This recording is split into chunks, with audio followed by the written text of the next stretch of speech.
বাংলাদেশ ভারত উত্তপ্ত পরিস্থিতির মধ্যেই ভারত বাংলাদেশ সীমান্ত এলাকায় জঙ্গি হামলার পরিকল্পনা করা হচ্ছে।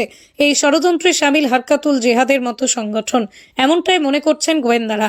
আশঙ্কা করা হচ্ছে বাংলাদেশের জেল থেকে ছাড়া পাওয়া জঙ্গি ও দুষ্কৃতীরা মিলে ওই হামলার ছক কষছে। জঙ্গিদের অস্ত্র যোগাচ্ছে পাকিস্তান। হামলার জন্য পাকিস্তান থেকে অস্ত্র পাঠানো হয়েছে, তা এসেছেই জাহাজ যোগে। বাংলাদেশের অন্তর্বর্তীকালীন সরকারের 3 উপদেষ্টা ওই জঙ্গি হামলার কথা জানেন বলেই গোয়েন্দা সূত্রের খবর ভারত বাংলাদেশ সীমান্তবর্তী এলাকায় হামলা চালানো হতে পারে। এমনকি হামলা হতে পারে সীমান্ত রক্ষী বাহিনীর উপরেও। এর জন্য 50 জনের একটি দল তৈরি করা হয়েছে।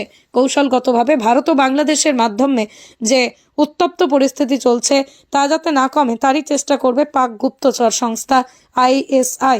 তাই এই ডামাডোলের বাজারে বাংলাদেশি দুষ্কৃতীদের কাজে লাগানো হয়েছে মনে করছেন। এদের ট্রেনিং দিচ্ছে পাক জঙ্গিরা। এই গোটা ষড়যন্ত্রে জড়িত জামাতি ইসলামী।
বাংলাদেশের অস্থির পরিস্থিতি, সেই কারণে বাড়তি নিরাপত্তা মোতায়েন করা হয়েছে সীমান্ত এলাকায়। ৭৩ নম্বর বিএসএফের যে ব্যাটালিয়ন রয়েছে সেই এলাকায় 0